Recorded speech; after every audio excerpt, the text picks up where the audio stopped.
केंद्रीय वित्त मंत्री निर्मला सीतारमण ने 1 फरवरी 2026 को संसद में केंद्र बजट 2026-27 पेश किया। इस बजट में केंद्र शासित प्रदेश जम्मू और कश्मीर के लिए कुल 43,290.29 करोड़ रुपए के आवंटन का प्रस्ताव रखा गया।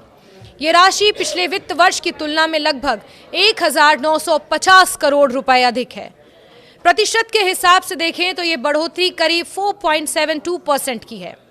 सरकार का कहना है कि राशि जम्मू कश्मीर की वित्तीय जरूरतों को पूरा करने, विकास कार्यों को आगे बढ़ाने और संसाधनों की कमी को पाटने के लिए दी जा रही है।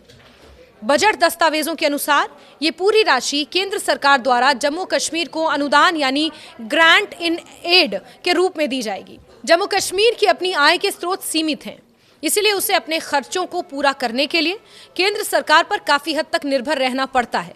यही वजह है कि हर साल बजट में जम्मू कश्मीर के लिए बड़ी राशि का प्रावधान किया जाता है ताकि प्रशासनिक खर्च, विकास योजनाएं, वेतन, पेंशन और बुनियादी ढांचे से जुड़े कार्य सुचारू रूप से चल सकें। वर्तमान वित्त वर्ष 2025-26 के लिए पहले जम्मू कश्मीर को 41,000.07 करोड़ रुपए देने का अनुमान लगाया गया था। बाद में इसे संशोधित कर 41,340 करोड़ रुपए कर दिया गया, यानी चालू वित्त वर्ष में 340 करोड़ रुपए की बढ़ोतरी की गई और अब नए फाइनेंशियल ईयर में 2026-27 के लिए ये राशि बढ़ाकर 43,290.29 करोड़ रुपए कर दी गई है। इससे ये साफ है कि केंद्र सरकार जम्मू कश्मीर की वित्तीय जरूरतों को ध्यान में रखते हुए लगातार सहायता बढ़ा रही है। इस कुल आवंटन में सबसे बड़ा हिस्सा केंद्रीय सहायता का है। लगभग 42,650 करोड़ रुपए सीधे तौर पर जम्मू कश्मीर की संसाधन कमी को पूरा करने के लिए दिए जाएंगे। इसका मतलब ये है कि केंद्र सरकार इस पैसे का इस्तेमाल घाटे को पाटने, रोजमर्रा के खर्चों और प्रशासनिक जरूरतों को पूरा करने में मदद के लिए करेगी। जम्मू कश्मीर में सरकारी कर्मचारियों के वेतन और पेंशन पर बहुत बड़ी राशि खर्च होती है और यही कारण है कि केंद्र से मिलने वाली सहायता एक बड़ा हिस्सा इन्हीं मदों में चला जाता है। इसके अलावा आपदा प्रतिक्रिया कोष के लिए भी राशि दी गई है।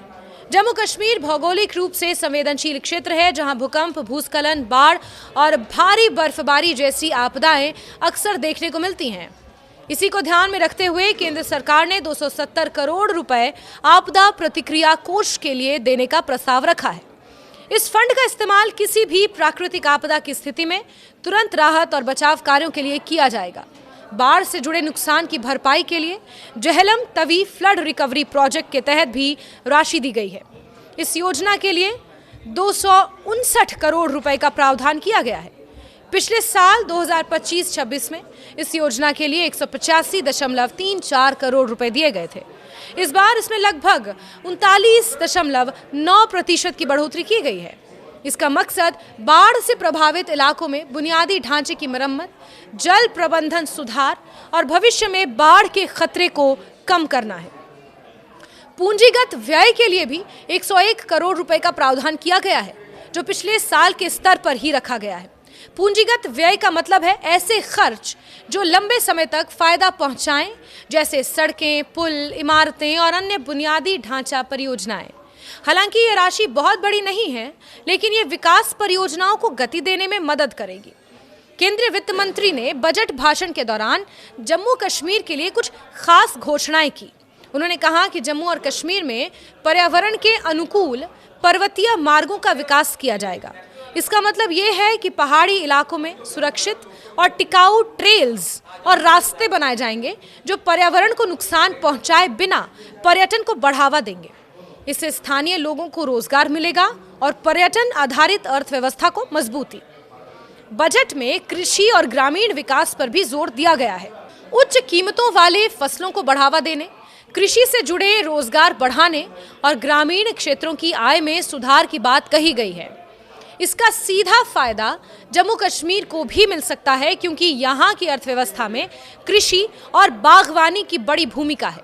सेब, केसर, बादाम, खुमानी, अखरोट जैसे बागवानी उत्पादों से जुड़े किसानों को इससे लाभ मिलने की उम्मीद है। जम्मू कश्मीर पुलिस के लिए भी अलग से बजट का प्रावधान किया गया है। क्योंकि जम्मू कश्मीर पुलिस सीधे तौर पर गृह मंत्रालय के अधीन आती है, इसीलिए इसके लिए अलग बजट दिया जाता है। वित्त वर्ष 2026-27 में जम्मू कश्मीर पुलिस को 9,925.50 करोड़ राशि दी गई है। ये राशि पिछले साल के संशोधित अनुमान 9,097.44 करोड़ रुपए से अधिक है। इससे सुरक्षा व्यवस्था को मजबूती मिलेगी, पुलिस बल की जरूरतों और बुनियादी सुविधाओं को बेहतर बनाने में मदद मिलेगी। बजट में हाइड्रो पावर प्रोजेक्ट्स को लेकर भी प्रावधान किए गए हैं। दरियाई चनाब पर बनने वाली 624 मेगावाट की किरू हाइड्रो इलेक्ट्रिक परियोजना के लिए इक्विटी योगदान का प्रावधान किया गया है।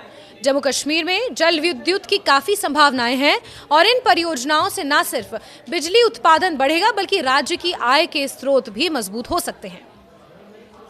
अगर पिछले वर्ष की तुलना करें तो ये आवंटन 2024-25 में हुए वास्तविक खर्च 46,000 करोड़ रुपए से कम है, लेकिन फिर भी ये एक बड़ी सहायता मानी जा रही है। सरकार का मानना है कि मौजूदा आर्थिक स्थिति और जरूरतों को देखते हुए ये संतुलित बजट है। जम्मू कश्मीर की तरह ही केंद्र शासित प्रदेश लद्दाख के लिए भी बजट में प्रावधान किया गया है। वित्त वर्ष 2026-27 के लिए लद्दाख को 4,869.31 करोड़ रुपए देने का प्रस्ताव है। पिछले बजट में लद्दाख को 4,692.15 करोड़ रुपए मिले थे।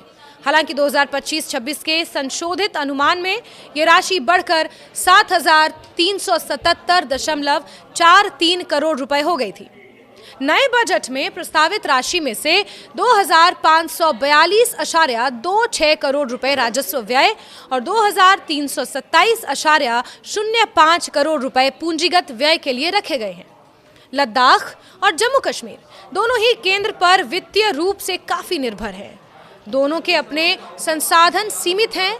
विकास कार्यों, प्रशासनिक खर्च, बुनियादी जरूरतों के लिए उन्हें केंद्र सरकार की मदद की जरूरत पड़ती है। जम्मू कश्मीर से अलग होकर केंद्र शासित प्रदेश बने लद्दाख के सामने भी ये चुनौती है।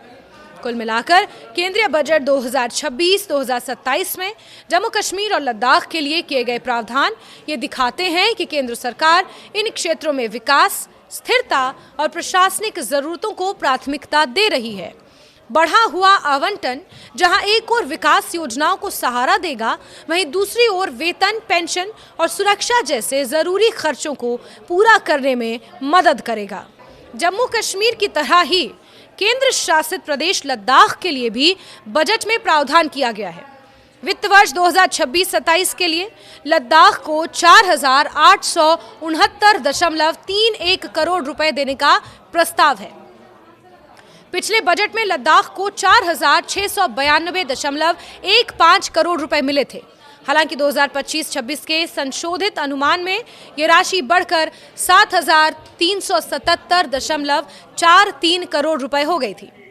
नए बजट में प्रस्तावित राशि में से 2,542.26 करोड़ रुपए राजस्व व्यय और 2,327.05 करोड़ रुपए पूंजीगत व्यय के लिए रखे गए हैं। लद्दाख और जम्मू कश्मीर दोनों ही केंद्र पर वित्तीय रूप से काफी निर्भर हैं। दोनों के अपने संसाधन सीमित हैं। विकास कार्यों, प्रशासनिक खर्च, बुनियादी जरूरतों के लिए उन्हें केंद्र सरकार की मदद की जरूरत पड़ती है। जम्मू कश्मीर से अलग होकर केंद्र शासित प्रदेश बने लद्दाख के सामने भी ये चुनौती है। कुल मिलाकर केंद्रीय बजट 2026-2027 में जम्मू कश्मीर और लद्दाख के लिए किए गए प्रावधान ये दिखाते हैं कि केंद्र सरकार इन क्षेत्रों में विकास, स्थिरता और प्रशासनिक जरूरतों को प्राथमिकता दे रही है। बढ़ा हुआ आवंटन जहां एक ओर विकास योजनाओं को सहारा देगा, वहीं दूसरी ओर वेतन, पेंशन और सुरक्षा जैसे जरूरी खर्चों को पूरा करने में मदद करेगा।